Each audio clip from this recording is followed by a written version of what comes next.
Before there was sky. Before there was earth. Before there was light or darkness or even the idea of time. There was nothing. Not empty space as we imagine it, not silence as we experience it, but something deeper and more complete, an absence without edges, without direction, without meaning. This was Ginnungagap, the great void, a place that was not a place, a state where nothing had yet begun and nothing had yet ended. No movement, no change, no existence. And yet, even here, something waited.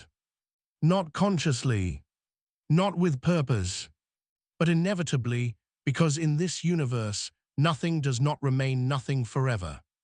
It shifts, it lanes, it begins. At one edge of the void, something stirred slowly at first, then endlessly. Fire. Not warmth, not light meant to comfort, but a consuming force that stretched outward without limit, expanding into emptiness as if it refused to be contained. This was Muspelheim, a realm that did not pause, did not hesitate, did not balance. It only moved forward, always pushing, always burning, always reaching into the unknown.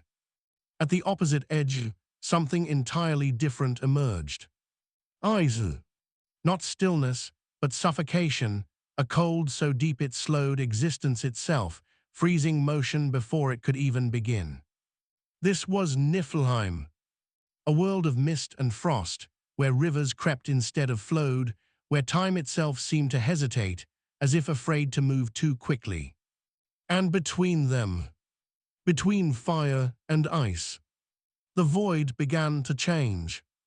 Not suddenly, not violently, but gradually, quietly, as if the universe itself was taking its first uncertain breath. Heat moved outward from Muspelheim, stretching into the emptiness with relentless force. Cold crept inward from Niflheim, spreading slowly but with equal certainty.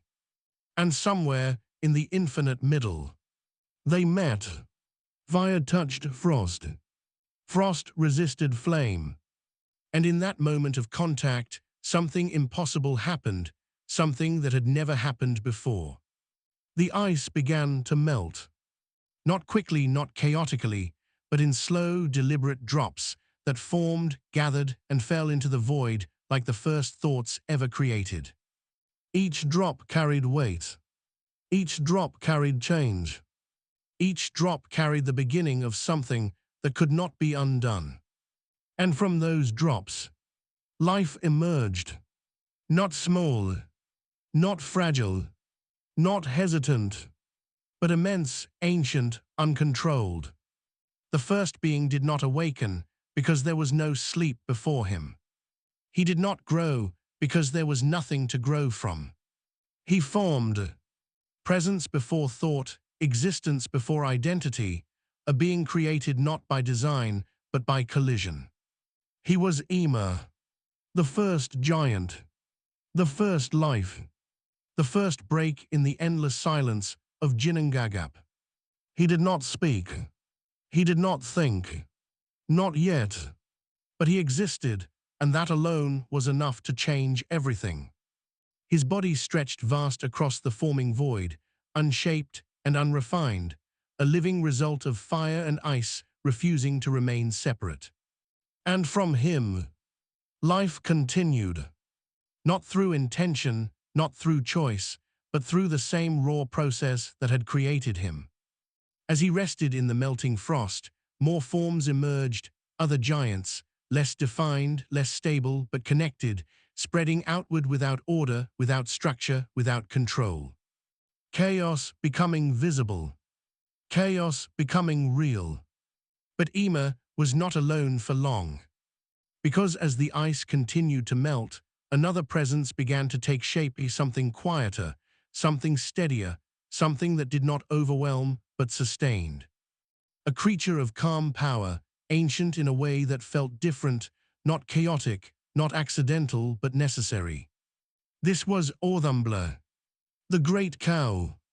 From her flowed nourishment, endless, steady, life-giving milk that sustained Ema and allowed existence to continue before any system, before any order, before any understanding.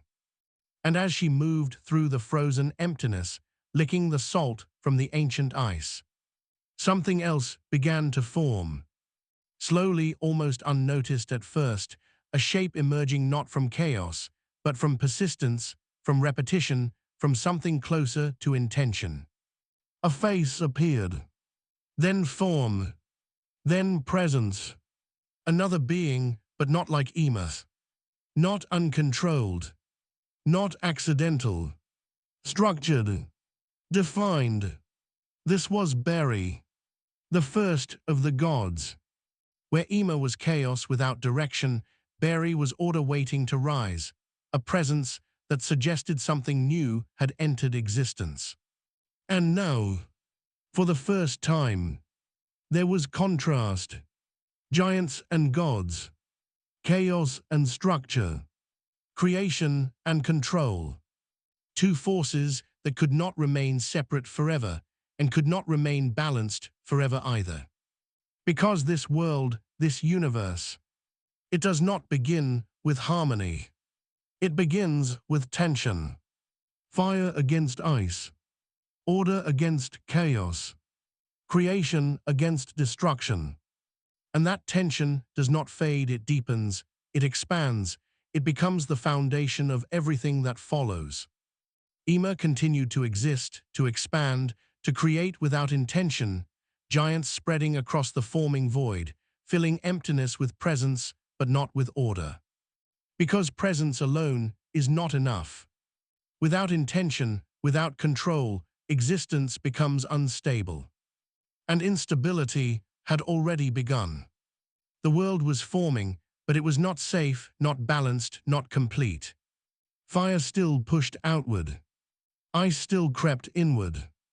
And everything that existed between them remained uncertain, unfinished, waiting for something to give it direction. But that direction was coming. Because from Beri, more would follow. Not just beings, but purpose. Not just existence, but action. And when action begins, conflict always follows. The silence of Ginnungagap had ended, replaced by movement, by life, by forces that could not remain at peace forever. And somewhere within that growing tension, something inevitable was already forming. Because this world would not grow gently. It would grow through rupture, through breaking, through the destruction of what came before. And Ema, the first being, the foundation of everything so far, was already part of what would need to be undone. But not yet. Not yet. For now, the universe was still becoming, still shifting, still learning what it meant to exist. Fire burned. Ice spread. Giants moved. Gods began to rise. And the silence was gone forever. The first world did not begin with peace. It began with imbalance. Not the kind that breaks immediately, but the kind that grows quietly, almost invisibly, until it becomes impossible to ignore. Ema existed, and from him the giants continued to emerge, not as children in the way we understand, but as extensions of his being, life forming from life without direction, without control, without intention. They spread. They filled the space between fire and ice. They gave shape to chaos. And yet they did not understand it. Because understanding had not yet entered the world. Ema did not rule. He did not guide. He simply was. A presence vast, ancient, and without purpose. And that lack of purpose began to matter. Because something else now existed alongside him. Something different. Something that did not simply exist, but began to define. From the ice, shaped slowly by persistence, had come Beri, the first god. Where Ema was formed from collision, Beri was formed from emergence. Where Ymir represented chaos, Beri represented the possibility of order. And that possibility would not remain still. Because from Beri came more. Not suddenly, not violently, but inevitably. A lineage began. From Beri came Bor. And from Bor came 3 sons. 3 beings who would change everything. They were not like Ymir. They were not uncontrolled. They were not without thought. They were aware. And awareness is where change begins. The first was Odin. Not yet the All-Father. Not yet the ruler of anything. But already different. Already watching. Already thinking. Already understanding that existence, as it was, could not remain as it was forever. With him were his brothers, Vili and Vi. Together, they represented something new in this world. Not just existence, but intention. And intention changes everything. Because once a being begins to see the world, they begin to question it. And once they question it, they begin to reshape it. The giants continued to spread across the forming void, growing in number, in presence, in influence. But not in control. They were many, but they were not unified. They were powerful, but they were not directed. And the sons of Bor saw this. They saw a world filled with life, but lacking structure, filled with movement, but lacking meaning. And they understood something that no being before them had understood. This world could not remain like this, because chaos does not stabilize itself. It expands, it consumes, it overwhelms, and if nothing changed, everything would remain unfinished, undefined, uncontrolled. And so, for the first time, a decision was made. Not instinct, not reaction, but decision. Odin's Vili and Vi looked upon Ymir, the first being, the origin of everything that had come before. And they saw not just what he was, but what he represented. Chaos without limit, a world without structure, an existence that could never become more than what it already was. And they understood something that would define all of Norse mythology. Creation requires destruction, not as a choice, but as a necessity. The act itself was not sudden. It was not chaotic. It was deliberate. The first true action in existence. The first moment where intention reshaped reality. They moved against Ymir, the first giant, the first life, the foundation of everything that existed. And in doing so, they committed the first act of violence in the universe. But this was not destruction without purpose. This was transformation. Because when Ymir fell, the world did not end. It began. His body did not disappear. It became. From his flesh came the land. From his blood came the seas. From his bones came the mountains. From his teeth came the rocks. From his skull came the sky. And from his brain came the clouds that would drift endlessly above the world. This was not death as an ending. It was death as creation. The chaos that once filled the void was reshaped into structure. Given form, given direction, given meaning. The sons of Bor did not simply destroy Ymir. They rebuilt existence from him. And in doing so, they became something more than beings. They became creators, the first architects of the world. But creation did not come without consequence. When Ymir fell, his blood did not remain still. It flowed, endless, overwhelming, unstoppable. A flood that consumed nearly all the giants that had come from him. Chaos, which had once spread freely, was nearly erased in a single moment. Only a few survived, carried away, distant, beyond the reach of the new world forming from Ymir's remains.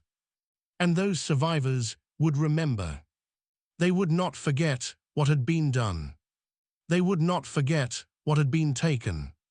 Because even at the beginning of the world, conflict had already been written into its foundation.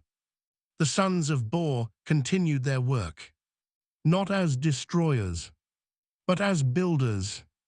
They lifted Ymir's skull high above the forming world, holding it in place to create the sky. But even the sky required structure, and so they placed guardians at its corners, beings to hold it steady, to prevent it from collapsing, to ensure that creation would not fall back into chaos. And beneath that sky, they shaped the land, not randomly, not chaotically, but deliberately.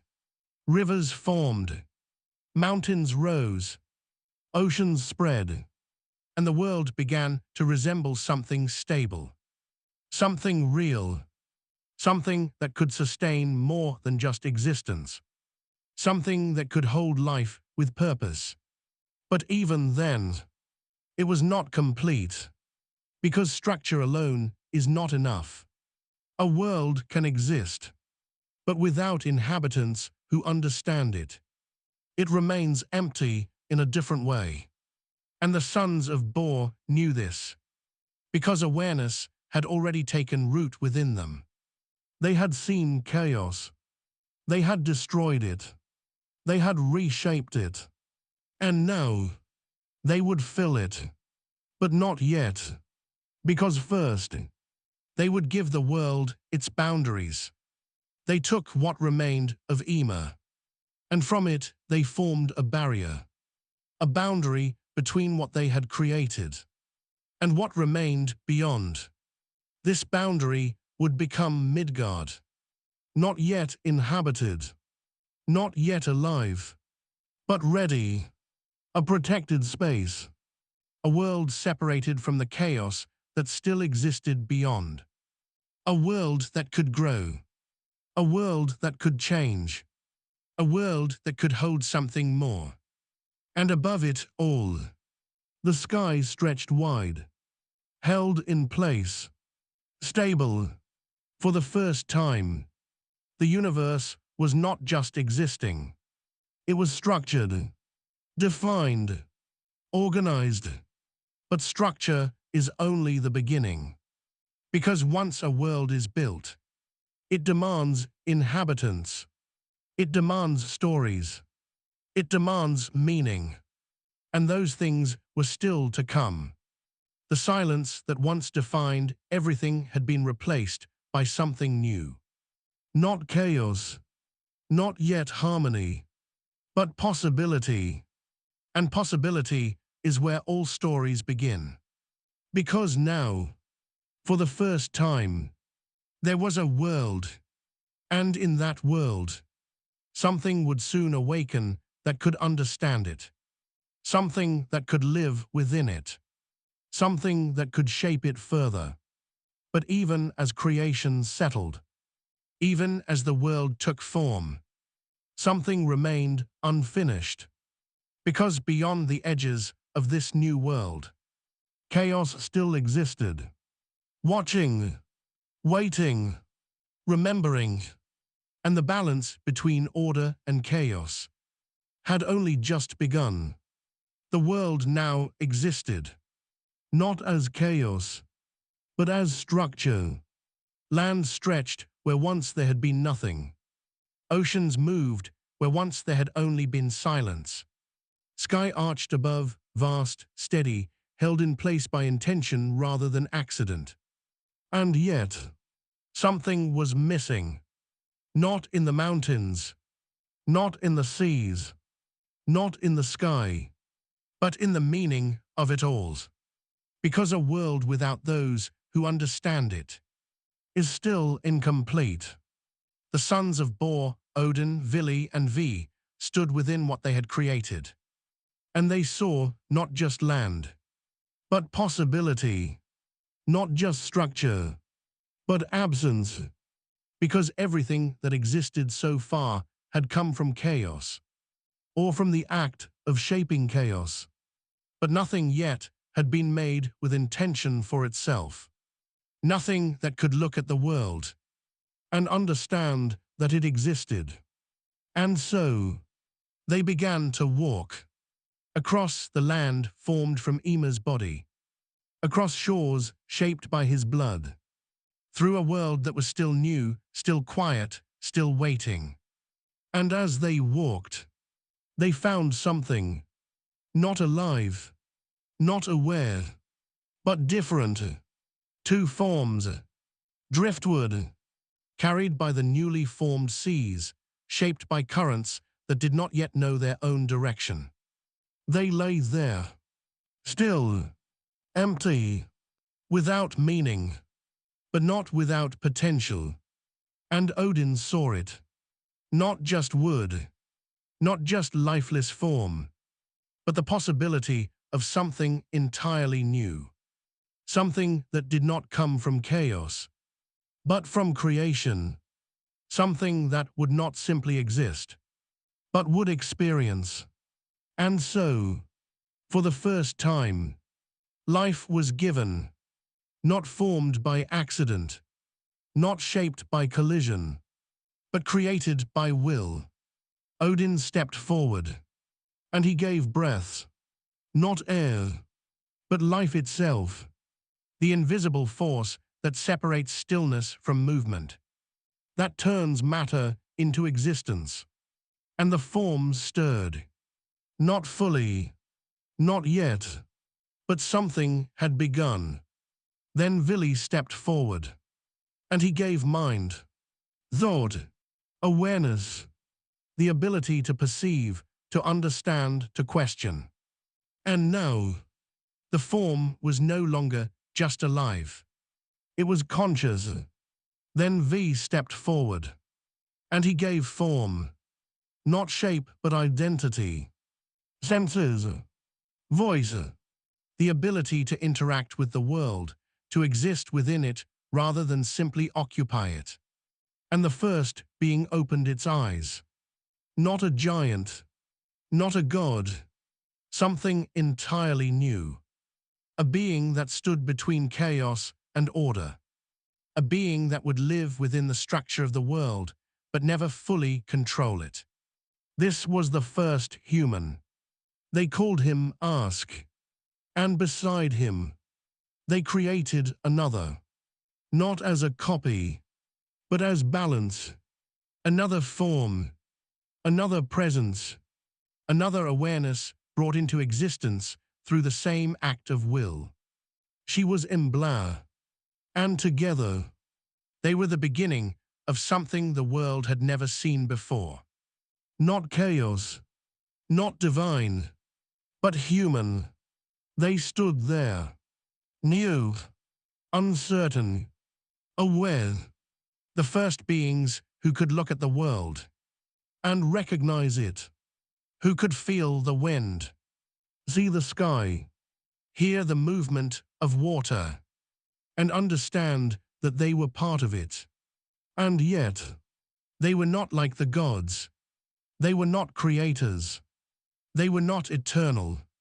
They were something else entirely. Something fragile. Something temporary. Something that would change. The gods looked upon them, and they did not see weakness. They saw purpose, because humans would do something no other being had done.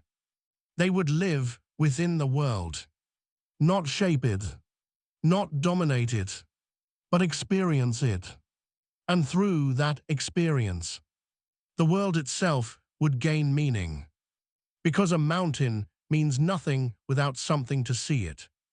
The ocean means nothing without something to fear it. The sky means nothing without something to wonder at it. Humans would give meaning to existence, not through power, but through perception. And so the gods placed them within the world they had created. Within Midgard, the middle world, not the highest realm, not the lowest, but the center, a place between forces, between chaos and order, between creation and destruction, a place where balance would always be uncertain, and that uncertainty would define everything. But the world was not just Midgard, because the universe was growing, expanding beyond a single realm. From the structure built from Yma's body, Mori realms began to take shape, not separately, but connected, interwoven, part of a greater system. At the center of it all, something began to rise, not created in a single moment, but growing, extending, connecting everything. This was Yggdrasil, the great tree, not just a tree, but the structure of existence itself. Its roots reached deep into realms unseen. Its branches stretched across the heavens, and within it, everything was connected. The gods, the giants, the humans, all part of the same system, all bound by the same structure. And yet, not equal, because balance in this universe is never perfect. Above Midgard, the gods would build their own realm, a place of power, of control, of order maintained through strength. And below, other realms would form, places of darkness, of cold, of forces that did not align with the world of humans.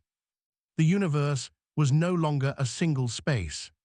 It was many, 9 realms, connected, but divided. And within those divisions, tension began to grow again. Because where there are boundaries, there are conflicts. The giants had not disappeared. Those who survived the fall of Yma had retreated. But they had not forgotten. They watched. They remembered. They existed beyond the edges of the world the gods had built. And they were not part of it, not included, not welcomed. And that separation mattered, because separation creates opposition, and opposition creates inevitability. The gods had created humans. They had shaped the world. They had built structure from chaos. But they had not ended chaos. They had only pushed it away, contained it, delayed it. And now, for the first time, the world was not just forming. It was living. Humans walked the land. Gods ruled above. Giants lingered beyond. And the great tree held it all together. Not as peace, but as balance under tension. Because this world was never meant to remain stable forever. It was meant to move, to shift, to change, and eventually to break. But that moment was still far away. For now, the world breathed, alive, uncertain, full of possibility. And for the first time, existence was not just happening. It was being experienced. The world was no longer empty. It was filled, not with peace, but with presence. Humans walked the lands of Midgard, new, uncertain, aware in ways no being had been before.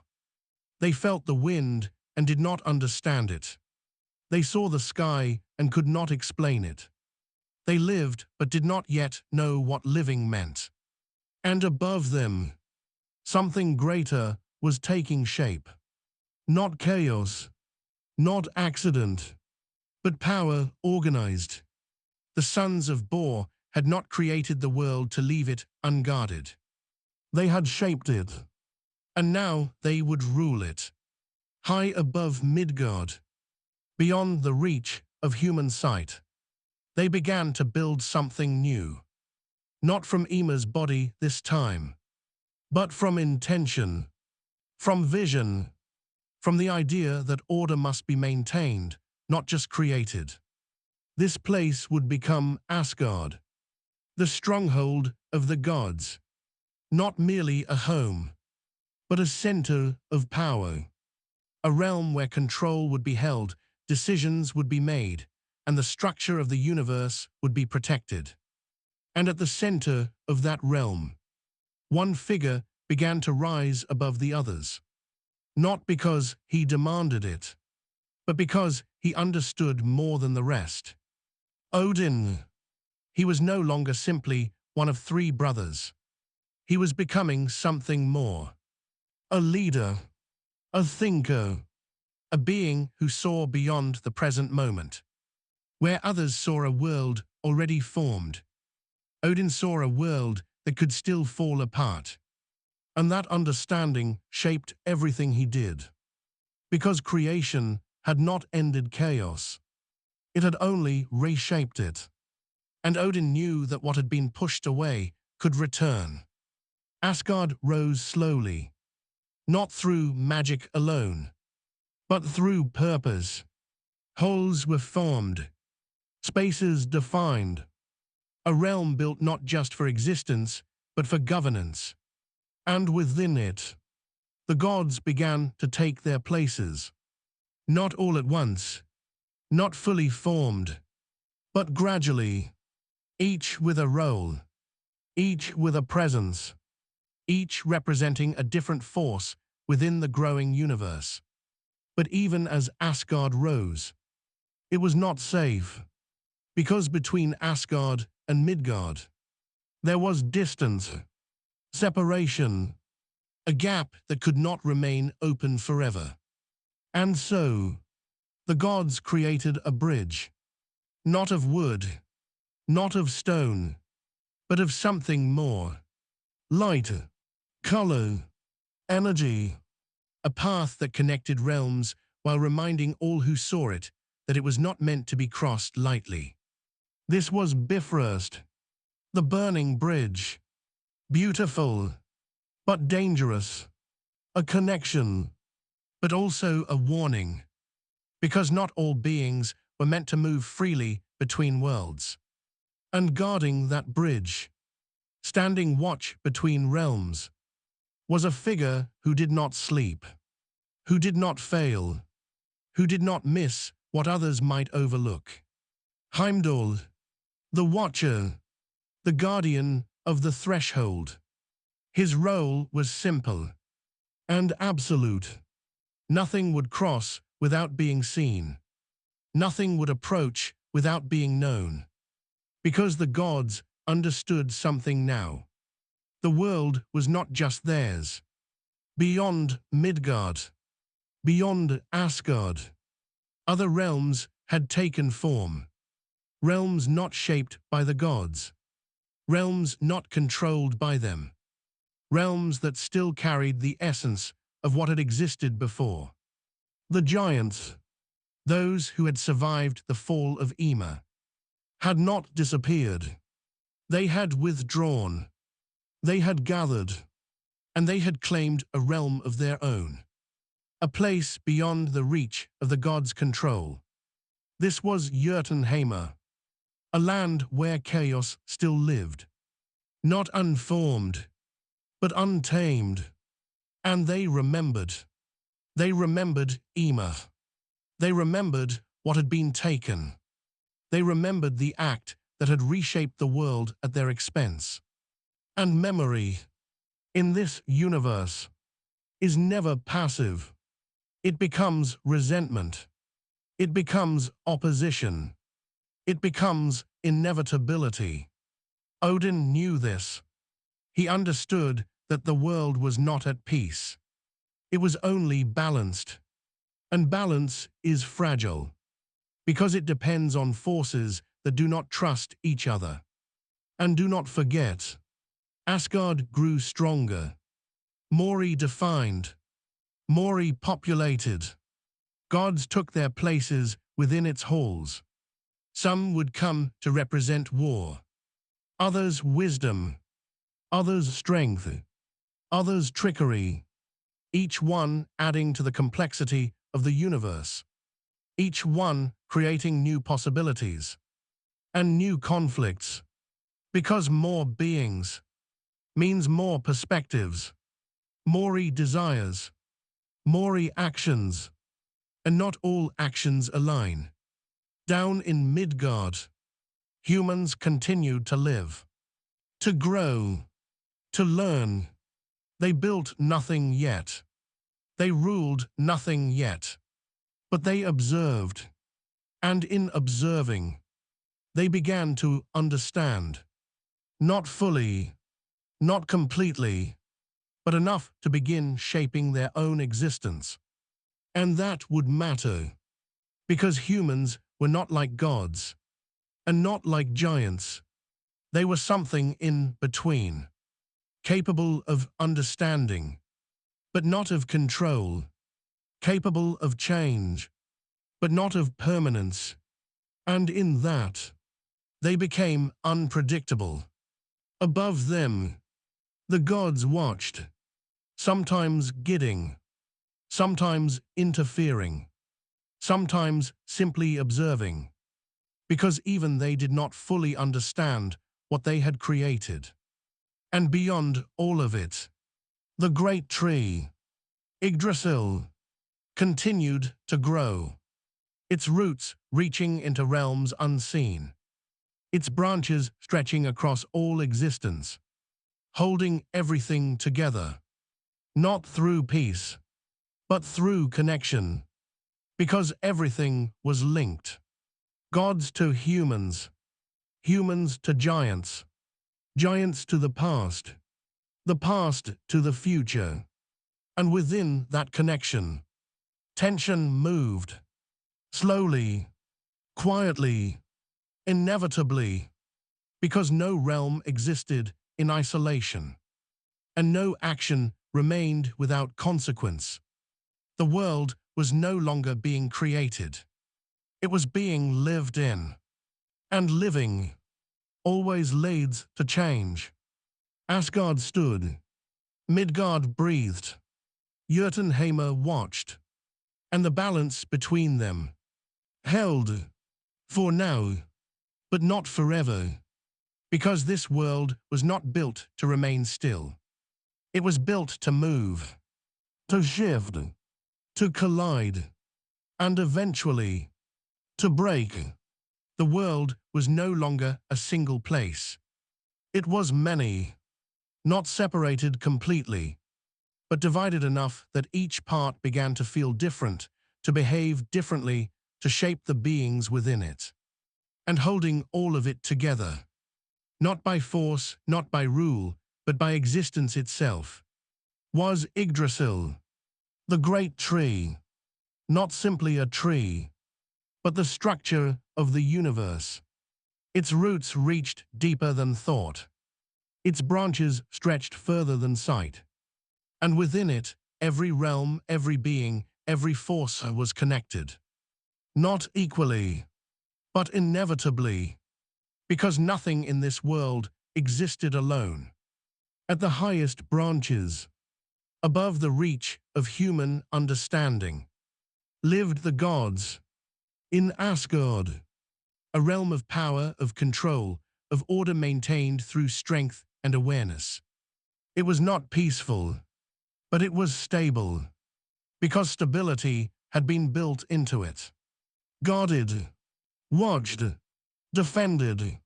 Below it, at the center of everything, lay Midgard, the middle world, not the strongest, not the weakest, but the most uncertain. A place where life existed between forces, where humans lived without fully understanding the structure that held them. They built nothing permanent, yet everything they did mattered, because they were aware, and awareness changes everything. Beyond Midgard, far from the order of the gods, lay Jotunheimr, a land shaped by memory, by resentment, by the remnants of chaos that had once defined the universe. The giants did not forget. They did not forgive. They existed, watching, waiting, not for peace, but for opportunity. And deeper still, where light struggled to reach, where cold became something more than temperature, there was another realm, a place of endings, of stillness that was not peaceful but final. This was hell, not yet fully defined, not yet ruled, but already present, because even in creation, death had been built in, not as a mistake, but as a certainty. And beneath all of this, at the roots of Yggdrasil, something moved, something that did not create, did not build, did not protect, something that only consumed. Slowly, patiently, endlessly, this was Nidhogg, gnawing at the roots of the world tree, not destroying it completely, but weakening it, testing it, ensuring that even the structure of existence was not permanent. Because in this universe, nothing is eternal, not even the foundations of reality. And along the trunk of Yggdrasil, between its highest branches and deepest roots, movement never stopped. Messages passed, forces shifted. A great eagle watched from above, silent, knowing, unmoving. And between the eagle and the dragon, a messenger ran endlessly, carrying words, carrying insults, carrying tension from one extreme to the other. This was Ratatoska, not powerful, not feared, but essential, because even small movements, even small messages, can shape larger conflicts, and conflict was already growing. Because the realms were not equal, they were connected, but divided. The gods ruled, but not everything. The giants existed, but not in peace. Humans lived, but without understanding. And beneath it all, decay had already begun. Odin saw this, not all at once, not clearly, but enough to know that the world he had helped create was not secure, that balance was not permanent, that structure could break, and that something more would be needed. Because power alone does not protect a world. Understanding does. And Odin did not yet understand everything. Not the past fully, not the future at all. And that uncertainty would drive him, would shape him, would push him toward choices that no other god would make. But that moment had not yet come. For now, the world expanded. The realms settled into their places. Connections strengthened. Divisions deepened. And life continued. In Asgard, the gods grew in number. Their roles became clearer. Their identities stronger. Each one representing a different force, a different aspect of existence. Some would come to represent war, others wisdom, others strength, others deception, and each one would shape the world in ways both seen and unseen. In Midgard, humans began to change, not physically, but mentally. They observed patterns. They noticed cycles. They began to understand that the world was not random. that things happened for reasons, even if those reasons were unclear. And that understanding would become belief, and belief would become something powerful. In Jotunheim, the giants did not remain still. They watched the growth of the gods. They watched the rise of humans. And they remembered what had been lost. Their existence was no longer chaos without form. It was something sharper, something more focused. Opposition. And opposition does not fade. It strengthens, especially when it has reason. And across all realms, Yggdrasil held, not perfectly, not permanently, but strongly enough. For now, its branches supported worlds. Its roots anchored existence. Its presence connected everything. But it was not untouched. Because at its base, Nidhogg continued to gnaw. And that quiet destruction mattered. Because it meant one thing. Even the universe itself was not safe from time. The world was no longer being created. It was stabilizing, finding its balance, holding itself together between forces that could not fully align. And within that balance, every action began to matter more. Every decision began to ripple further.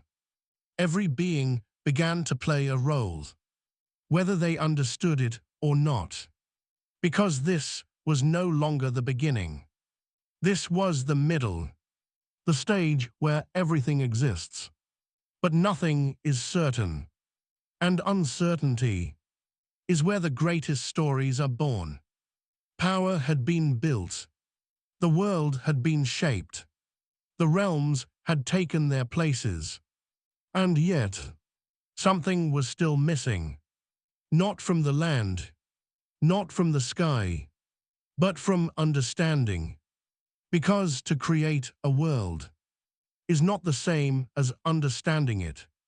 And among all the gods, only one truly saw that difference. Odin. He ruled in Asgard, but he did not feel complete. Not in power, not in control, but in knowledge. Because Odin had seen the beginning. He had helped shape the world from chaos. He had watched life emerge. He had seen the giants retreat. He had felt the tension that held everything together. And he understood something the others did not fully grasp. This world was not stable. It was temporary. And if it was temporary, then something would end it. That thought did not leave him. It did not fade. It grew, quietly, relentlessly, turning into something stronger than curiosity. It became need. Because Odin was not a god of comfort. He was a god of knowing. And knowing comes at a cost. So he began to search. Not across land, but across meaning. Not for power, but for truth. Because power without understanding is fragile. And Odin refused to be fragile. He learned from everything. From the gods, from the giants, from the world itself. But it was not enough. Because there were deeper forces. Older forces. Forces that existed beneath the surface of everything. And they did not reveal themselves freely. They had to be taken, earned, sacrificed for. And Odin was willing to pay that price.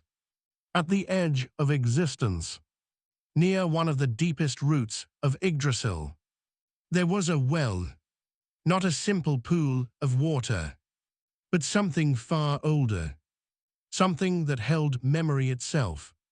This was Mimis Brunner, the well of Mimir, a being who did not rule, did not fight, but knew things that even the gods did not understand.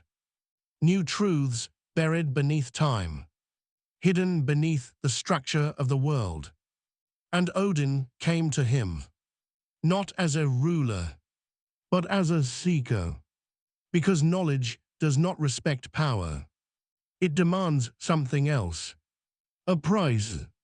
And Mimir did not refuse him, but he did not give freely either, because nothing of true value in this universe comes without loss.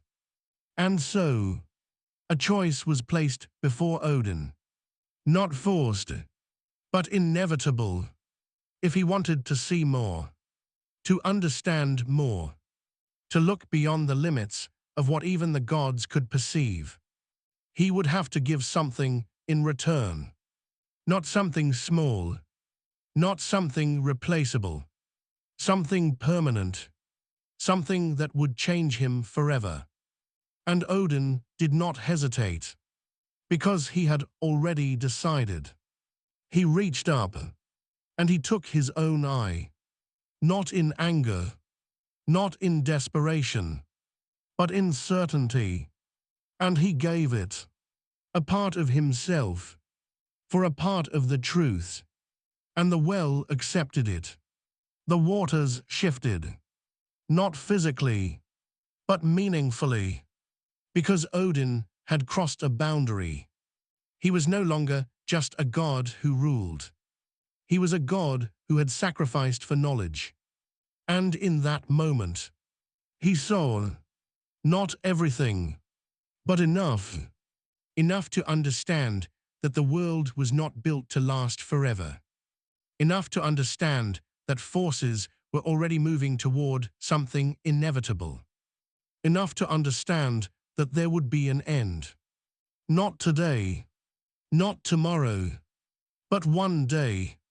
And that day would not be peaceful.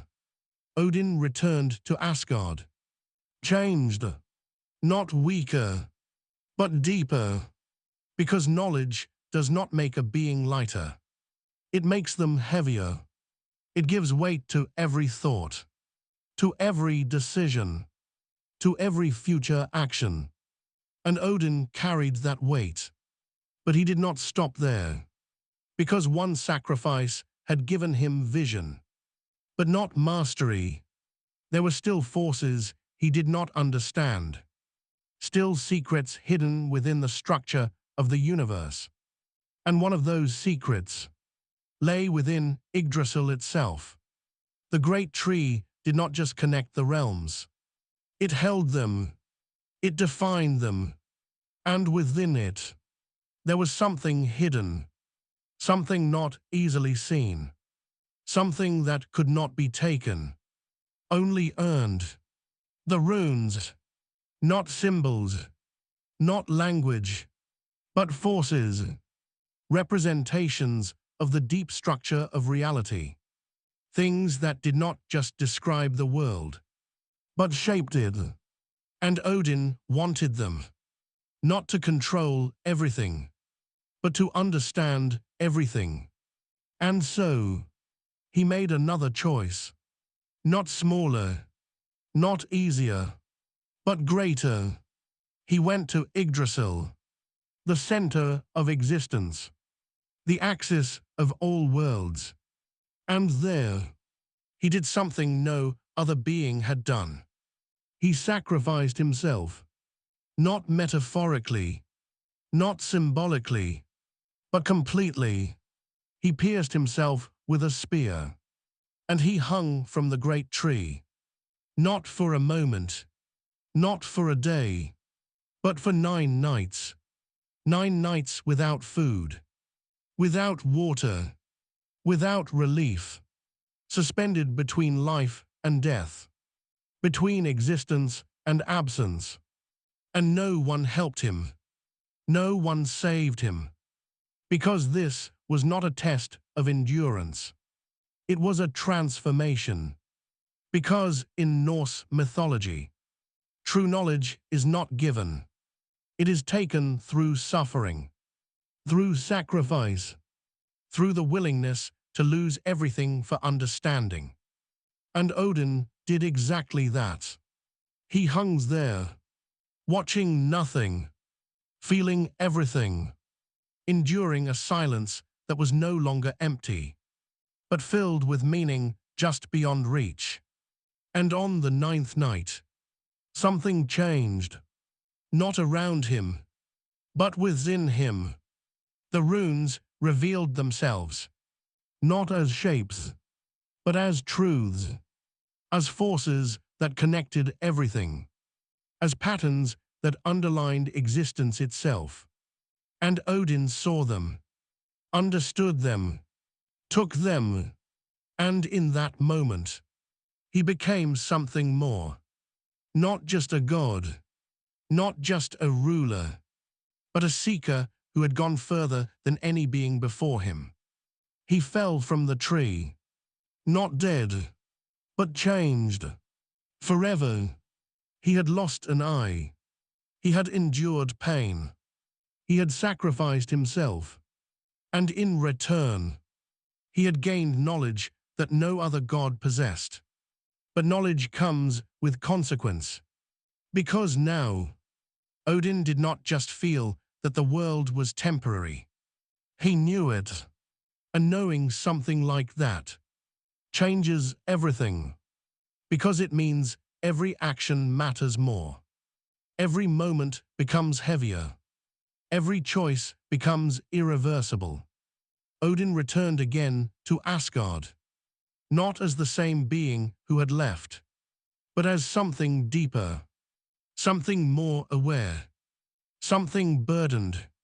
And from that moment on, he would not simply rule. He would prepare, because the world was not safe. It was not permanent. It was moving toward something inevitable, something that no god, no giant, no human could fully stop. And Odin knew it, even if he did not yet know exactly when or how. The seeds of the end had already been planted. And now, for the first time, a god understood that truth. Power does not always arrive loudly. Sometimes it arrives like weight. Slow, certain, impossible to ignore. And in Asgard, a new force was beginning to take shape. Not through wisdom, not through sacrifice, but through something far more direct. Strength. Among the gods, there was one who did not question the world. He did not search for hidden meanings. He did not seek forbidden knowledge. He did not stare into the depths of existence, wondering what lay beneath it. He simply acted. That god was Thor. And when he moved, the world responded. Not because it understood him, but because it felt him. He was the sound of impact, the force of resistance, the answer to chaos that did not require explanation. Where Odin questioned, Thor struck.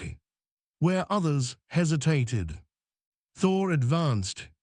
And in a world still shaped by unstable forces, that simplicity mattered. Because not everything can be solved through thought. Some things must be stopped.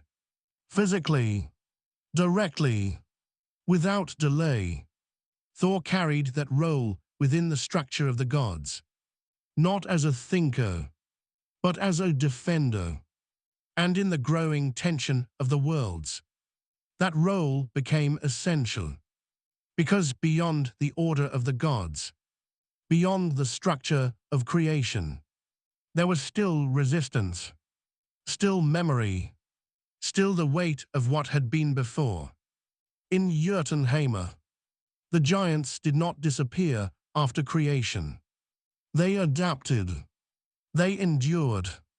They became something more focused, more aware, less chaotic but no less dangerous. They remembered what had been taken. They remembered the shaping of the world from Yma's body, and memory in beings as old as they were. does not fade. It concentrates. And Thor was the answer to that memory. Because where Odin represented understanding, Thor represented resistance. Where Odin sought knowledge of fate, Thor stood against its immediate consequences. He was not subtle. He was not hidden. He was the visible edge of divine order. And that made him a target and a shield. The giants tested the boundaries of the worlds often, not always in war, sometimes in challenge, sometimes in provocation, sometimes simply to see if the structure of reality had weakened. And every time, Thor answered, not with negotiation, not with hesitation, but with impact, because that was his nature. The hammer he carried was not just a weapon. It was a statement that some forces would not be allowed to pass, that some boundaries would not be crossed, that order once established would be defended. And the giants understood this, even if they did not accept it, even if they resisted it. Because Thor was not abstract. He was immediate. He was present. He was unavoidable. But within the growing structure of the world, there was another force, one that did not strike, one that did not resist, one that did not obey either side. That force was Loki, and he did not belong anywhere fully. Loki was not chaos in the same way as the giants, and he was not order in the way of the gods. He was something in between, a disruption that could take many forms, a question that did not always have an answer, a presence that moved through systems rather than belonging to them. Where Thor represented force, Loki represented change, unpredictable, unstable, necessary, because without change, even order becomes stagnation, and stagnation eventually becomes weakness. Loki moved through Asgard freely, not fully trusted, not fully rejected, because the gods understood something important about him. He was useful, not safe, not stable, but useful. And in a world as complex as theirs, usefulness often outweighed certainty. But Loki's presence carried something else with it. Uncertainty, because nothing he touched remained entirely the same. Sometimes better, sometimes worse, always different. And difference in a structured world creates tension. Thor and Loki existed in the same realm, but they represented opposite instincts. One resisted change, the other produced it. And between them, the world of the gods remained in motion. Because if either force disappeared, balance would collapse, too much order, and the world would stagnate. Too much change, and it would break. So both were necessary, even if they did not always agree, even if they did not always understand each other, even if their methods often collided. And they did collide. Frequently, in moments of crisis, in moments of uncertainty, in moments where the world itself seemed unstable. Thor would act. Loki would interfere, sometimes helping, sometimes complicating, always shifting the outcome in ways that could not be predicted in advance. And the gods watched this dynamic closely, because within it, they saw something important. The world they had created was no longer simple. It was not just order versus chaos anymore. It was layered, complex, interconnected, and increasingly fragile. Because even within Asgard, There was no perfect unity. Different gods represented different forces, different ideas, different interpretations of how the world should function. And those differences would eventually matter. But for now, Asgard held. Midgard continued to grow. Humans continued to live. Giants continued to watch. And the great tree Yggdrasil continued to connect everything together. Its roots deepening, its branches spreading, its structure holding the tension of all realms at once. But even stability has limits. And beneath everything, the universe was still moving, still shifting, still preparing. Because no balance in this world is permanent, only temporary.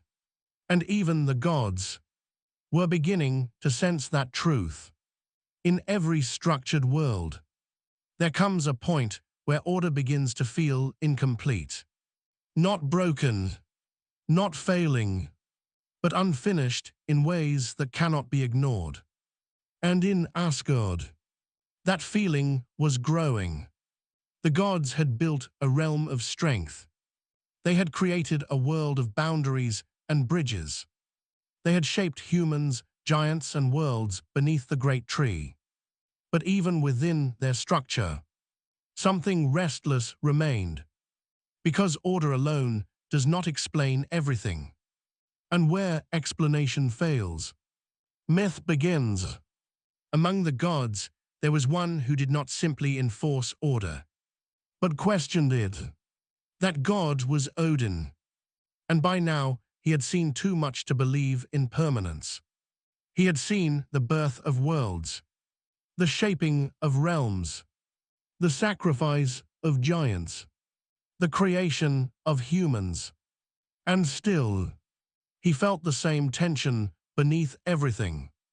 That nothing was final. That everything was moving toward something unknown. And that awareness changed him. Because a ruler who understands impermanence does not rule the same way as one who believes in eternity. But Odin was not alone in shaping the fate of the gods.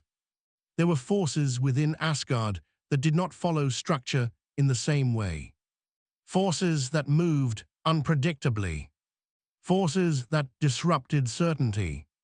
And at the center of those forces was Loki, not born of Asgard's strict order, not bound by Jotunheimer's raw resistance, but existing between them, neither fully trusted nor fully rejected.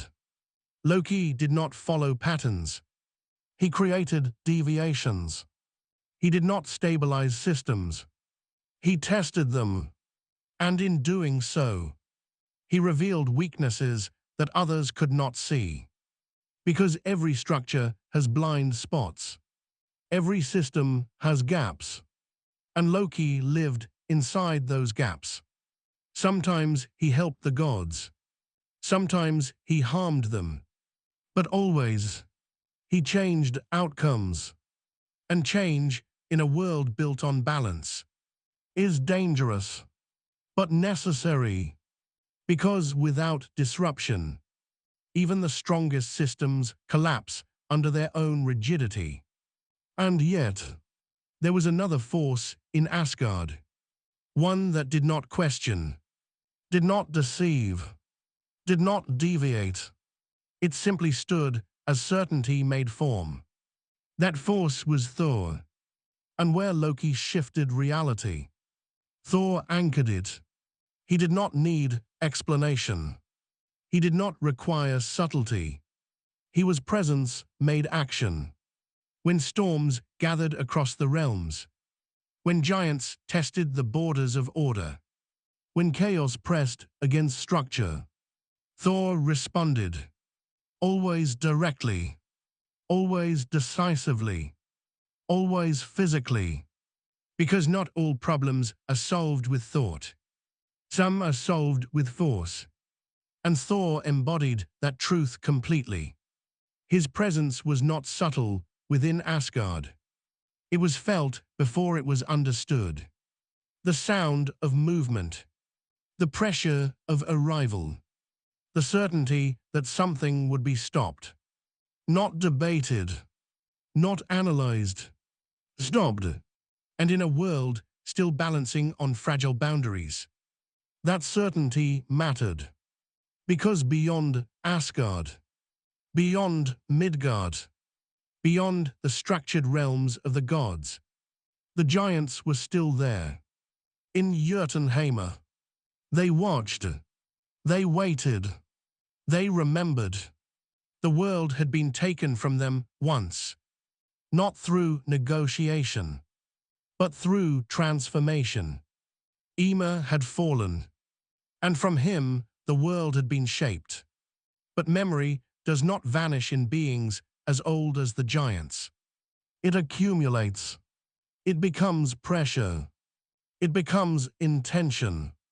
And intention eventually becomes action. Thor existed as the counterweight to that pressure, the boundary that could not be crossed without consequence. And over time, encounters began to happen. Not full wars, not final battles, but challenges, tests, incursions into the edges of order.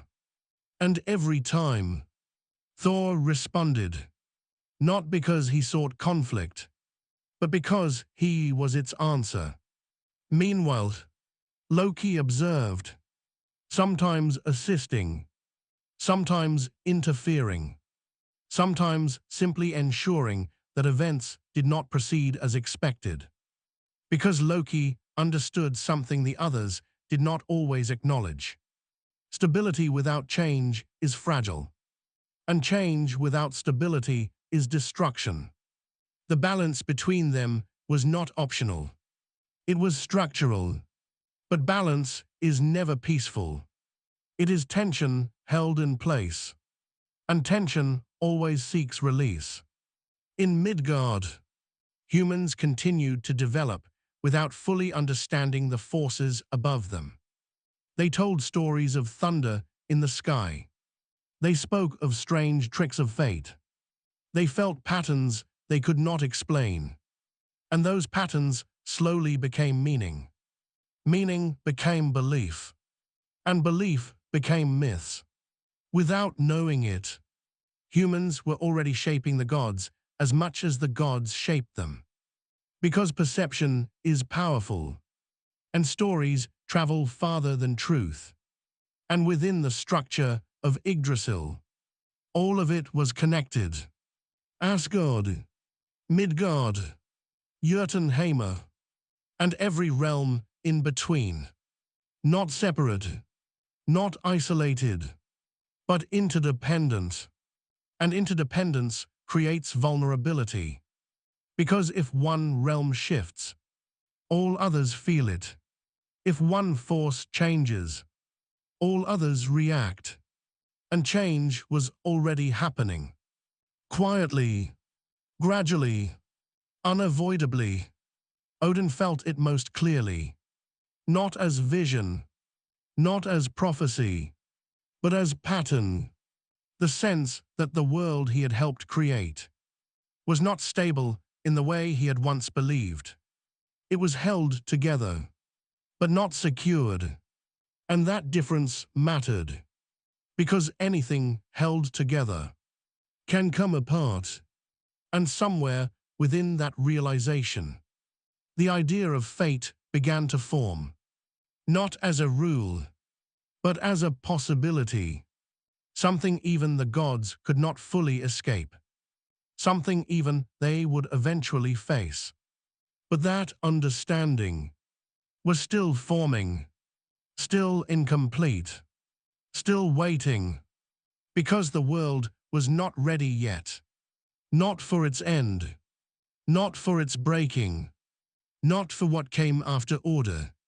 For now, the realms held, the gods ruled, the giants watched, the humans learned, and beneath it all, the tree continued to stand. For now, always for now. There are moments in every world when stability begins to feel less like certainty and more like pressure held too long. In Asgard, that pressure was no longer hidden. It was felt, quietly at first, then constantly, because the gods had built order. But order is not the same as peace, and peace is not the same as permanence. At the center of Asgard, Odin stood within that awareness more than any other. He had seen too much to believe in stability without cost. He had sacrificed for knowledge. He had seen the structure of existence. And he had learned the most dangerous truth of all. Nothing is complete. Everything is temporary. And once a being understands that, every moment changes. Every decision carries weight. Every silence feels like warning. But even Odin could not hold the balance alone. Because Asgard was not a single will. It was many. And among those many, there were forces that did not align neatly. There were tensions beneath the surface. There were differences that could not be resolved by authority alone. And in that space between agreement and conflict, the gods lived. One force within Asgard represented stability through strength. That force was Thor. He did not debate the world. He met it.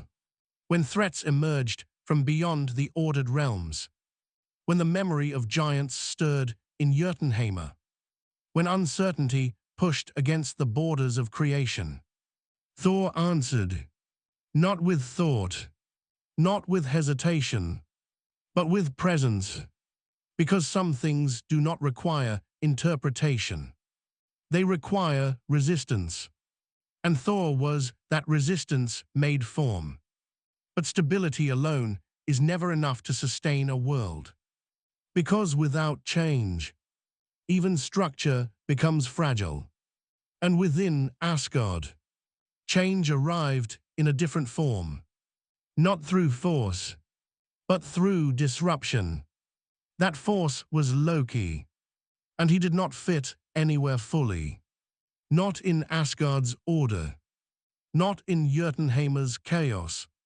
He existed between definitions, between outcomes, between expectations. And because of that, he saw what others did not. He saw gaps in systems, weaknesses in certainty, possibilities hidden inside mistakes. Loki did not simply cause problems. He revealed them, and in doing so, he forced the world to respond. Sometimes that response strengthened order. Sometimes it weakened it. But it always changed it. And change, in a world built on balance, is never neutral. It tilts, it shifts, it accumulates. And over time, even small disruptions become structure-altering forces. Thor and Loki existed in constant tension.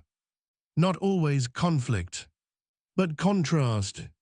Thor represented certainty. Loki represented unpredictability. Thor enforced boundaries. Loki tested them. And between them, Asgard remained in motion. But motion without resolution eventually demands consequence. Beyond Asgard, in Midgard, humanity continued to grow. Not in power, but in awareness. They began to notice patterns, storms that followed strange timing, events that felt too precise to be random, moments that shifted reality in subtle ways. And slowly, those observations became meaning. Meaning became interpretation. Interpretation became story. And story became belief.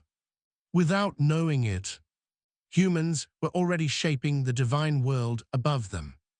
Because belief does not just describe gods, it strengthens them.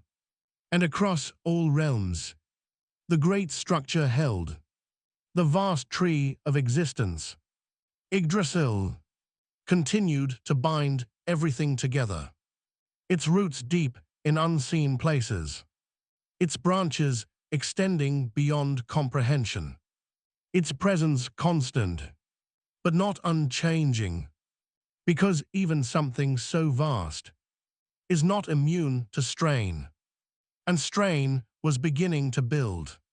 In the deepest places, far below perception, something old remained, something that did not participate in order, something that did not accept structure, the memory of what came before creation, the remnants of chaos that had not been fully erased. And in that darkness, something stirred, not loudly, not visibly, but persistently, because nothing that exists outside structure accepts structure willingly. Odin felt this, not as certainty, but as intuition, a sense that the world was not finished settling, that beneath all order, there was still movement, still resistance, still something unresolved, and that unresolved presence would one day matter, but not yet, because even gods cannot act on everything at once, and not all truths are ready to be faced. So Asgard continued. The gods continued. The worlds continued. And the balance held. For now, always for now. Because in this universe, nothing remains still forever. And even the strongest order is only temporary alignment between greater forces. There are moments in every age when the world does not break loudly, but quietly, like a breath that never returns. In Asgard, that silence began with a single absence. Not a war, not a collapse, but a loss. The death of something pure enough that even the gods felt it differently. It began with Balder, and nothing in the world would feel the same again. Balder was light without effort, beauty without force, a presence that did not demand attention, yet always received it. Among the gods, he was not feared, not challenged, not doubted. He was simply loved. And because of that, he became something fragile, not in body, but in meaning. Because in a world shaped by tension, even perfection becomes unstable.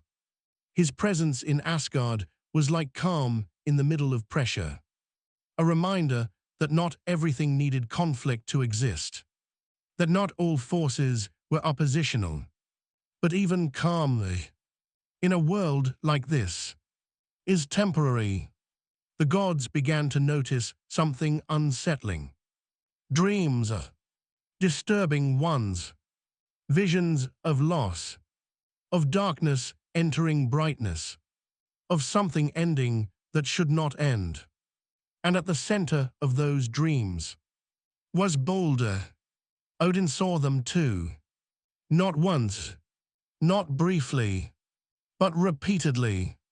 And Odin, who had sacrificed so much for knowledge, recognized pattern faster than fear.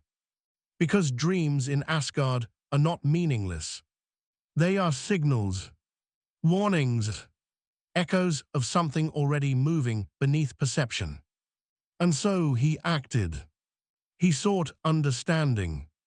He sought prevention. He sought to delay what could not yet be clearly seen.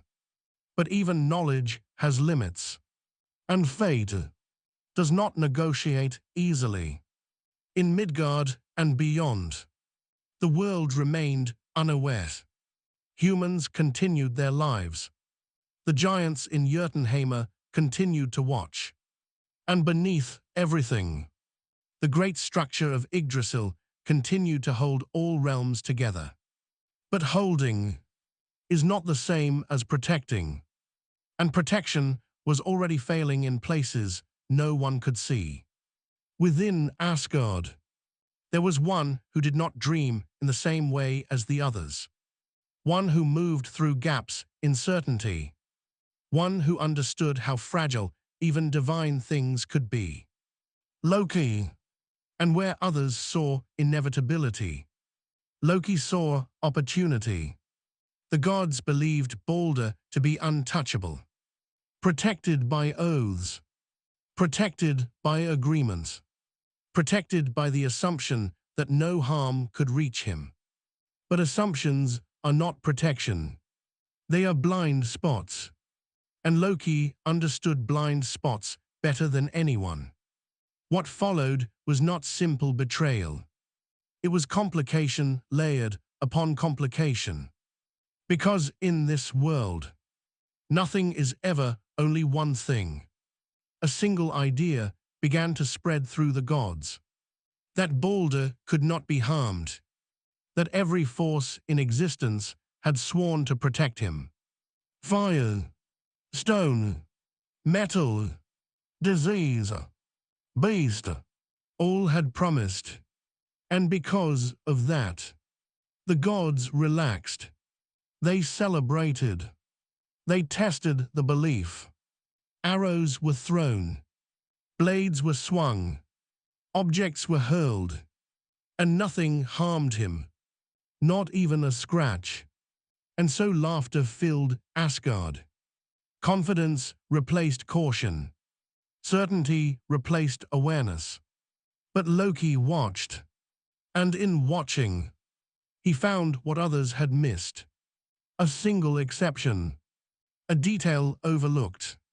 Something too small to matter in celebration, but large enough to matter in fate. Because in systems built on absolute assumptions, one gap is enough. One absence is enough. One overlooked condition is enough. And Loki understood that better than any god in Asgard. What followed is not told as simple act, but as convergence. Because multiple forces moved at once, Loki acted. But so did ignorance. So did trust. So did inevitability. And at the center of it all, Balder stood, not as a warrior, not as a ruler, but as something far more vulnerable. A perfect being inside an imperfect world. And imperfection always wins eventually. The moment came not with clarity, but with collapse of expectation. A single act, small in appearance, final in consequence. And when it happened, the world changed shape. Because Balder's death was not just the loss of a god. It was the first true fracture in divine certainty.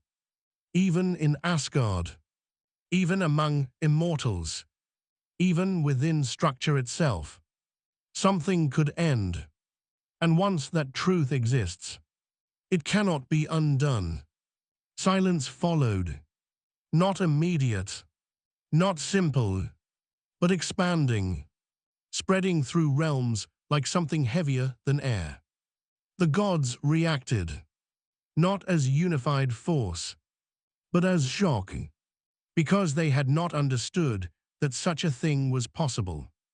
And Odin, he understood most of all, because knowledge does not prevent pain. It only explains it afterward. And explanation is not comfort. It is weight. Across all realms, the balance shifted. In Midgard, something was felt, without knowing what. In Jotunheim, something was noticed, without celebration. And in the roots of Yggdrasil, something deeper responded, because structure had been altered, not destroyed, but weakened. And weakness spreads. not instantly, but inevitably. And from that moment forward, the world was no longer the same. Not in form, not in structure, but in possibility. Because if Boulder could fall, then nothing was truly beyond ending. And that realization is where fate begins to tighten, not with prophecy, but with understanding that everything, even gods, even worlds, even the structure of existence itself, can break. After loss, the world does not immediately change shape. It continues, as if pretending nothing has happened.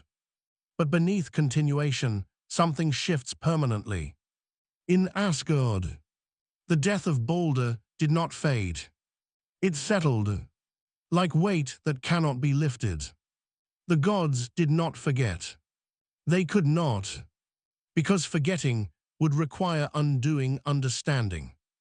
And understanding, once gained, cannot be reversed.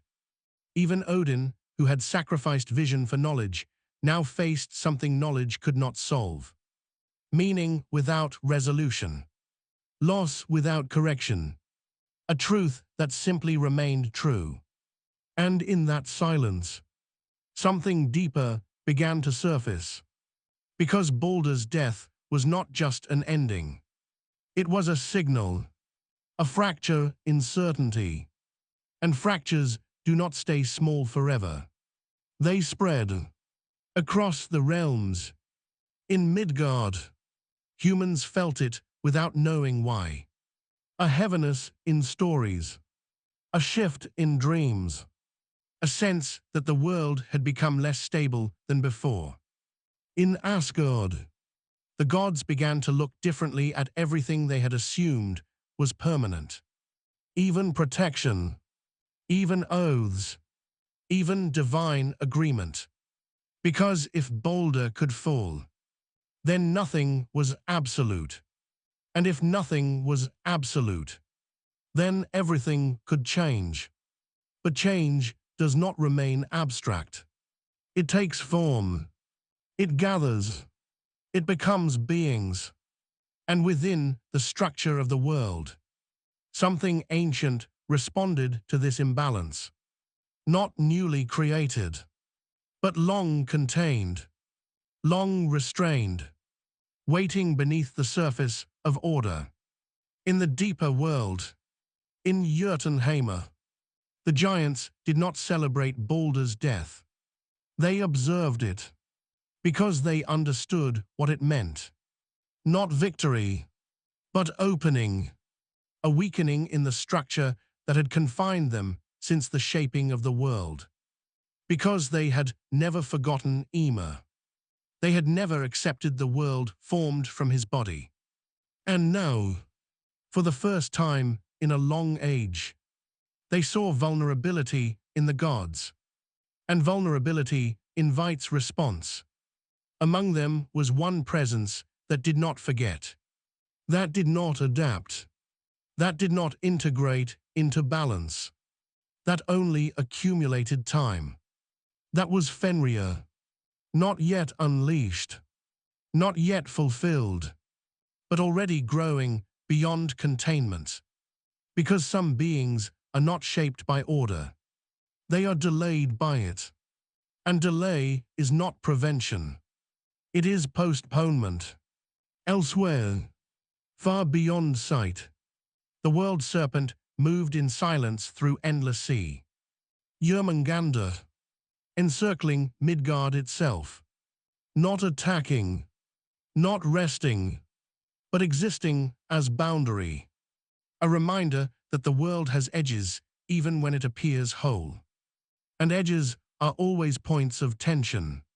Within Asgard, the gods began to understand that Balder's death had done more than remove one of their own. It had awakened recognition. Recognition that the structure they built was not unbreakable.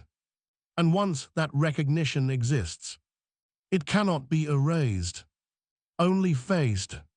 and facing it changes everything. Because now the gods were no longer just rulers of realms. They were participants in a system that could fail. And failure, once possible, becomes inevitable in thought.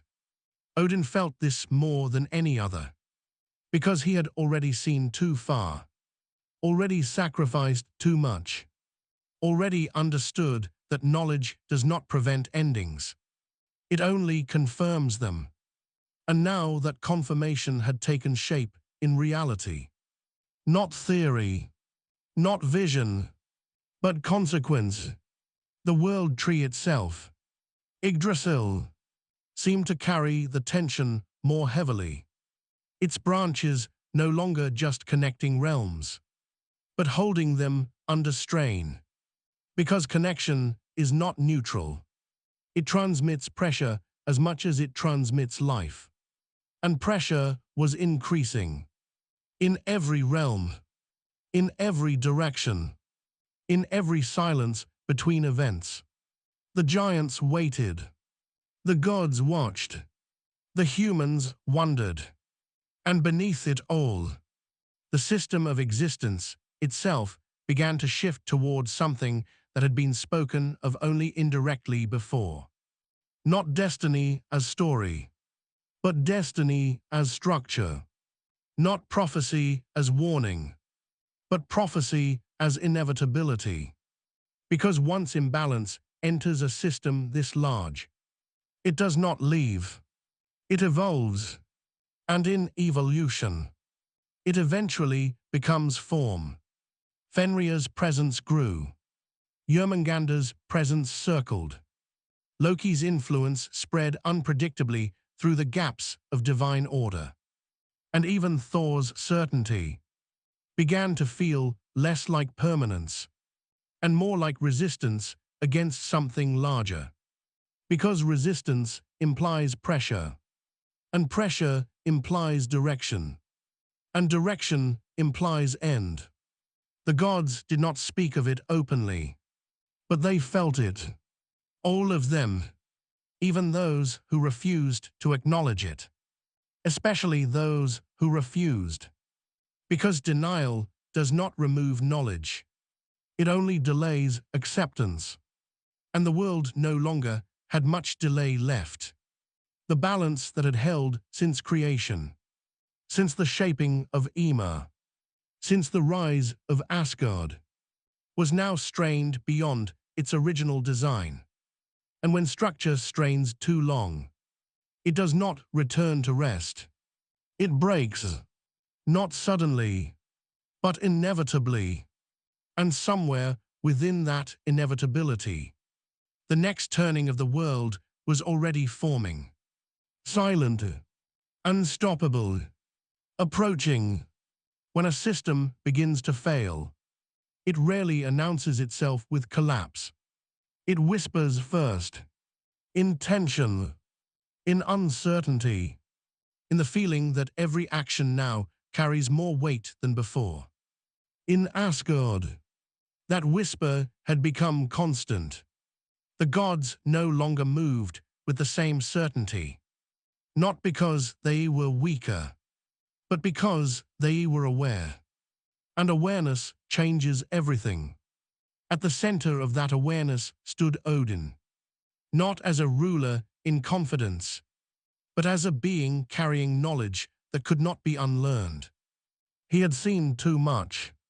The sacrifice of vision, the sacrifice of self, the death of Balder.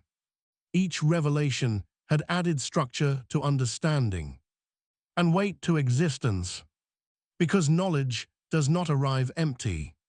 It arrives with consequence. And now Odin understood something no other god fully wanted to face. The world was moving toward an ending. Not metaphorically, not symbolically, but structurally, as inevitability. And inevitability is not stopped by power. It is only endured. Across the realms, the signs were already present. In Midgard, humanity continued its fragile existence. But stories had begun to shift. Myths carried unease. Dreams carried warnings. The sense that the world was no longer as stable as it once seemed. In Jotunheim, the giants no longer waited passively. They gathered. They remembered. They prepared. Because memory in ancient beings becomes direction over time. And direction becomes purpose. And purpose becomes action. Even if delayed. Even if patient. Even if inevitable. Within the roots of existence, something vast stirred more visibly now. Not new. Not created. But no longer hidden. Fenrir, the bound force of destruction, growing not in rebellion, but in fulfillment of what it was always becoming. Not a creature of choice, but of fate. And fate, once recognized, becomes unavoidable. Elsewhere, the great serpent continued its endless path around the world. Jörmungandr, its movement not urgent, but complete. A circle without beginning or end. A boundary that defines Midgard itself. And boundaries are never passive. They are pressure points. In Asgard, the gods began to act differently, not as unified force, but as responses to uncertainty. Some sought preparation, some sought understanding, some sought control. But control in a system already destabilizing becomes illusion. Even Thor, whose strength had always been certainty in action, now faced something different. Not a single enemy, but the sense that enemies were no longer isolated events. They were connected, part of something larger, something forming beneath visible conflict. And even force cannot strike what is not yet fully formed. Meanwhile, another presence moved more freely than all others. Not aligned, not restrained, not fully understood. Loki. His influence had become harder to trace.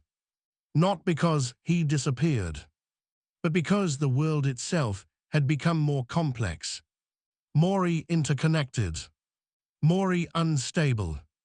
And in instability, Loki thrives. But even Loki was not separate from consequence, because actions taken within a system this large do not remain isolated.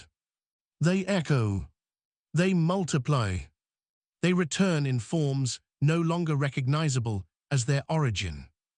And that is where fate begins to tighten, not as punishment, but as structure revealing itself.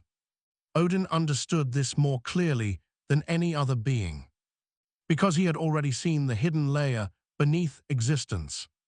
The runes, the pattern, the truth that everything is connected in ways that cannot be undone. And now that connection was becoming visible in its pressure.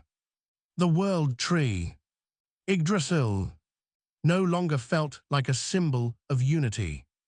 It felt like a structure under strain, every realm pulling against the others, every action resonating through its roots, every decision echoing into unintended places. And at the deepest point, something older than gods, older than giants, older than creation itself, waited, not moving, not acting, but present. Because in this universe, nothing truly disappears. It only changes form. And what was once chaos never stops being chaos entirely. It only learns patience. Odin stood at the edge of understanding now, not because he lacked knowledge, but because knowledge had reached its limit. And beyond that limit, only outcome remained. He saw the shape of what was coming. Not clearly, not fully, but enough to understand that even the gods were part of a cycle they did not begin and could not end. Across all realms, tension was no longer a condition. It was structure. The giants preparing, the gods watching, the humans dreaming of patterns they could not name. The serpent circling, the wolf growing, the tree holding, all connected, all aligned towards something that had been forming since the first act of creation. Since Ema, since the shaping of the world, since the first separation of order and chaos. And now, that separation was reaching its final limit. Because every structure built on opposition eventually resolves, not into harmony, but into resolution. And resolution in this world always has a cost. The age of stability was ending. Not suddenly, not loudly, but inevitably. And what comes after inevitability is no longer beginning. It is conclusion. There are moments when a world does not feel like it is changing, but like it is holding its breath. In Asgard, that breath had lasted longer than any god wanted to admit. Nothing had collapsed. Nothing had ended. And yet everything felt closer to its edge. Not in chaos, but in expectation. At the center of it all stood Odin, no longer just a ruler of realms, but a being carrying the weight of what he had seen. Knowledge had not given him comfort. It had given him clarity. And clarity in a world built on unstable balance is not peaceful.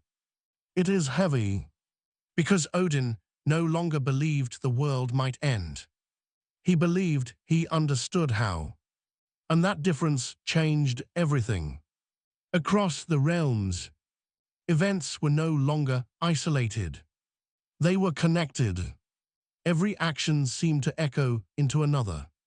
Every choice felt like it belonged to a pattern already in motion. In Midgard, humans no longer saw the world as simple survival. They began to see meaning in signs, in storms that arrived too precisely, in dreams that repeated across strangers, in stories that felt older than the people telling them. They did not understand the truth, but they were beginning to feel its shape. In Jotunheim, preparation was no longer subtle. It was gathering, not as chaos, but as alignment. The giants were no longer reacting to the gods. They were responding to something deeper, something inevitable, something remembered rather than discovered. Because memory in ancient beings does not fade. It organizes itself into purpose. And purpose always leads somewhere.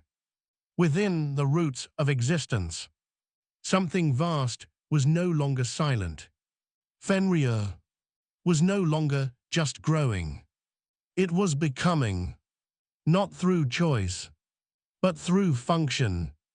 Because some beings are not raised. They are held back until the moment they are needed. And restraint is not the same as prevention. It is timing. And timing always ends.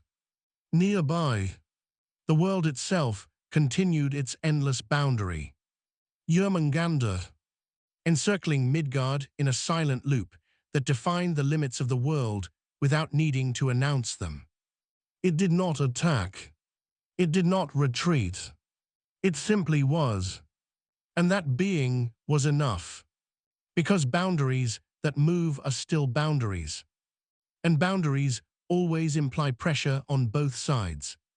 In Asgard, the gods began to prepare in ways they did not openly describe. Not as panic, but as recognition that what had once been distant, was now approaching structure, and structure does not remain unchanged under pressure.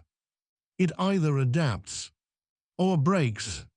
Even Thor, whose existence had always been certainty in motion, now moved with a different awareness. Not hesitation, but recognition that resistance alone may no longer be enough. Because what was coming was not a single force. It was convergence. Meanwhile, within the spaces between certainty, Loki continued to move.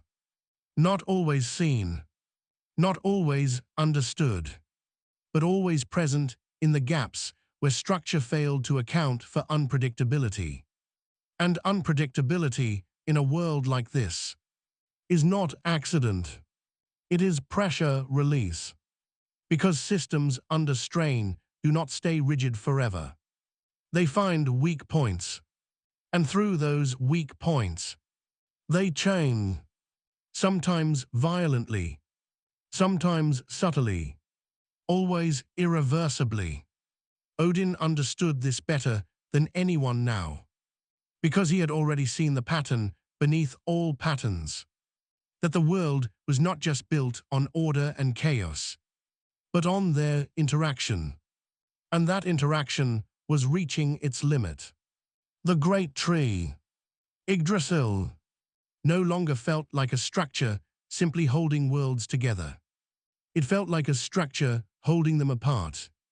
And anything held apart under too much pressure eventually reunites, not in harmony, but in collision. And beneath all realms, something older than all of them stirred more openly now. Not newly awakened, but no longer concealed. Because concealment is only temporary when structure weakens. And when concealment fails, truth becomes visible. Not fully, not clearly, but enough.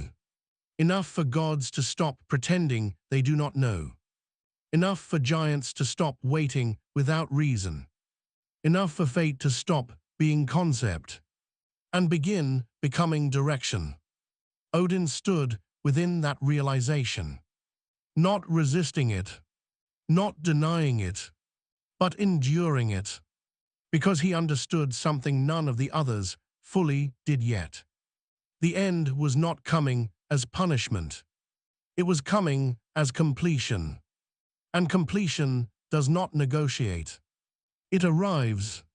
And once it arrives, everything that existed before it becomes memory. Across the realms, movement increased. Not chaos, not peace, but alignment, as if every force in existence was slowly turning toward a single point they could not yet see. And even though no one could name it fully, they could all feel it approaching. Because the world does not hide its endings forever. It only delays their recognition. And delay is nearly over. There comes a point in every world when preparation stops feeling like choice and starts feeling like memory of something already decided. In Asgard, that feeling had settled into every hall, every silence, every glance between gods. Nothing was openly spoken, but everything was understood. Something was coming, not as rumor, not as fear alone, but as structure finally revealing its direction. At the center of this awareness stood Odin, no longer searching, no longer questioning in the same way, because knowledge had already reached its edge. He had seen too much to believe in surprise anymore. And yet, even Odin could not fully contain what was now forming. Because understanding fate does not prevent it. It only confirms it. Across the realms, everything felt aligned toward an unknown point. In Midgard, humanity no longer lived only within immediate reality. They lived within interpretation. Storms were no longer just weather. Dreams were no longer just imagination. Stories were no longer just stories. They became signals, and signals always imply meaning beyond comprehension. In Jotunheimr, the giants no longer waited as scattered beings. They gathered in patterns that mirrored something deeper than strategy. It was recognition, the memory of imbalance returning to correction. They did not call it war. They did not call it destiny. But they moved as if both were already decided. Because ancient beings do not interpret change the same way as younger ones. They remember cycles, and cycles always return. Deep within the structure of existence, the forces that had been restrained for ages were no longer silent. Fenrir no longer felt like potential. He felt like arrival delayed, not growing toward something new, but approaching what he always was meant to become. Because restraint is temporary, and nature does not forget its shape. Nearby, the endless boundary still circled the world. Jörmungandr, its presence no longer distant in meaning. It was close in consequence, because anything that encircles a world eventually defines its limit. And limits are never neutral. They are pressure waiting to be released. Within Asgard, even the gods who resisted interpretation could no longer ignore it. The sense that reality itself was tightening, not collapsing yet, but narrowing, like a path leading toward something unavoidable. Even Thor, whose certainty had always been action itself, now moved with awareness that resistance alone may not define outcome anymore. Because force can stop many things, but it cannot stop convergence. And convergence is what the world now felt like.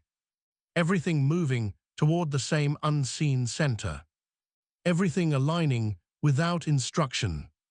Everything preparing without announcement. And in that alignment, even chaos begins to feel structured. Not because it is controlled, but because it is inevitable.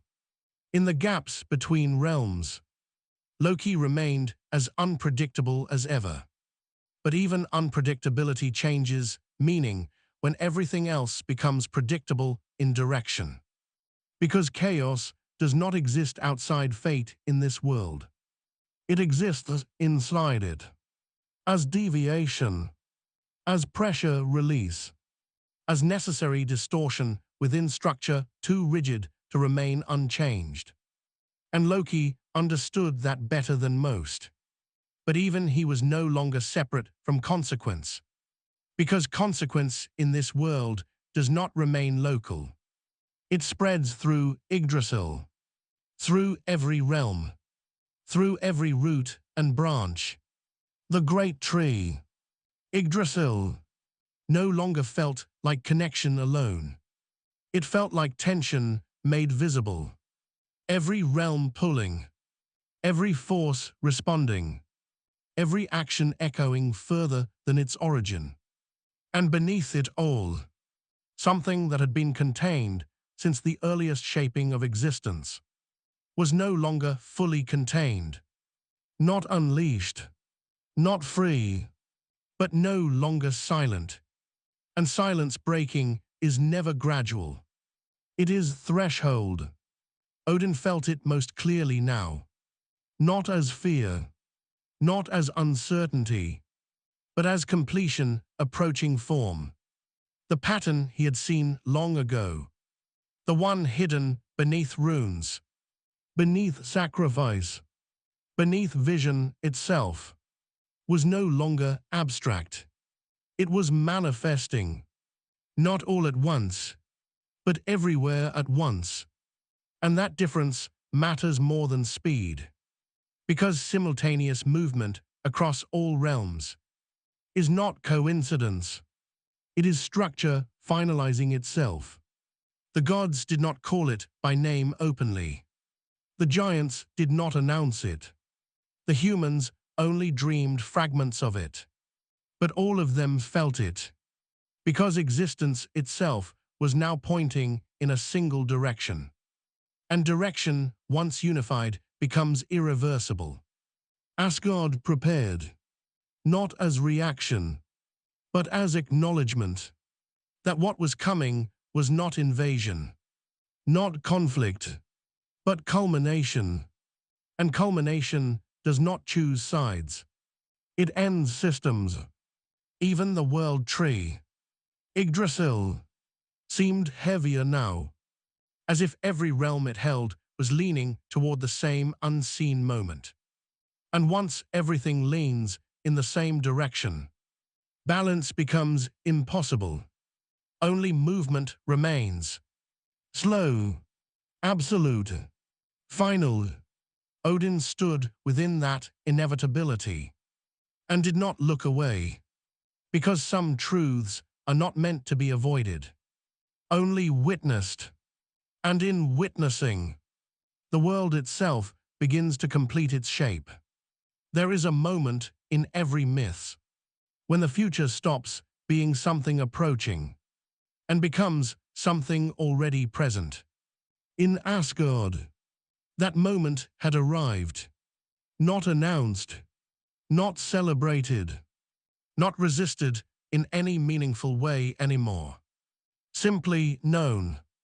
The air itself felt heavier, not physically, but in meaning, as if every breath carried consequence. At the center of it all stood Odin, no longer searching for answers, because answers had already been given. Not in words, not in visions alone, but in structure, in pattern, in inevitability. He understood now what he had long suspected. The world was not drifting toward an end. It was returning to one. A cycle completing itself. A structure resolving tension it had carried since the first shaping of existence. An understanding that does not bring peace. It brings clarity. Across all realms, everything had aligned. In Midgard, humanity no longer lived only within experience. They lived within anticipation. Stories no longer felt like imagination. They felt like memory of something not yet lived. Dreams carried images too vast to interpret. Storms felt like messages without language. Even silence felt intentional. In Jotunheim, the giants no longer prepared as separate individuals. They moved as convergence, not chaos gathering, but memory becoming action, because they had never forgotten the origin of the world, the shaping of Ymir, the transformation of existence from body to structure. And memory, when held long enough, becomes demand, not for revenge alone, but for completion. Deep beneath the structure of existence, the forces that had been restrained for ages were no longer distant. Fenrir no longer felt like growth. He felt like arrival, not becoming something new, but fulfilling what was always contained within him. Because fate is not invention, it is unveiling. Nearby, the endless circle of the world continued its motion. Jörmungandr, its presence no longer symbolic, but structural, a boundary that defined Midgard not by protection, but by limitation. And limitation, once reached, does not hold. It releases. Within Asgard, even the gods who resisted fate could no longer ignore its shape. Thor stood ready, not in doubt, but in recognition that resistance alone does not define outcome anymore. Because force can oppose many things, but it cannot oppose convergence. and everything was converging. Even Loki, once unpredictable in ways that disrupted structure, now existed inside a system that had already absorbed unpredictability into its design. Because even chaos becomes part of fate when fate expands far enough. Nothing remained outside it. Not gods, not giants, not humans, not even the forces beneath Yggdrasil itself. The great tree, Yggdrasil, no longer felt like a connection between realms. It felt like a framework under maximum tension. Every root strained, every branch weighted, every realm pulling toward the same final alignment. And alignment beyond limits is collapse in waiting. Odin saw it clearly now, not as prediction, not as fear, but as completion of the pattern he had once glimpsed in sacrifice and vision. The runes had never been just knowledge. They had been structure revealed. And structure always completes itself. The world was not ending randomly. It was ending correctly, as designed, as inevitable consequence of its own beginning. And now there was no more preparation left. Only presence, only witnessing, only the final unfolding of what had been set in motion at creation itself. Across all realms, the tension peaked, not explosively yet, but absolutely, like a moment stretched beyond return. And in that moment, every being understood something without needing to speak it. This was not a battle, not a crisis, not a disruption. It was conclusion, the return of all things to their final form. And even the gods, even those who ruled realms, even those who shaped fate, could only stand within it. Because some events are not fought, they are lived through. And so the world held, for the last possible moment of holding. And then it began, not as destruction, not as silence, but as reality finally releasing what it had been holding since the first breath of existence. And everything that followed was not separate from what came before. It was the fulfillment of it. The end was not an interruption. It was the final shape of the beginning.